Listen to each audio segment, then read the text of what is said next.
Okay guys, so we decided to visit Buff City Soap in McDonough, Georgia. This was my first time ever going into one, but heard so much about them. When you first walk in, the aroma takes you away and makes you immediately want to jump into this bathtub and take a bath. Seriously, it was amazing. They had so many, bath bombs, soaps, things that you just don't think of. They even have a laundry line. Oh my goodness. And you can choose any fragrance to go with your soaps, your laundry, whatever.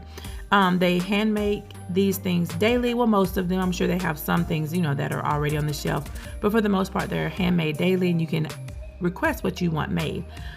They do have a certain men's line. They have of course, for women, of course, and they have the children's line. Everything just takes you there. It's amazing. So if you do have one in your area, make sure you go and take a look. The body butters, the oils, the shower gels, everything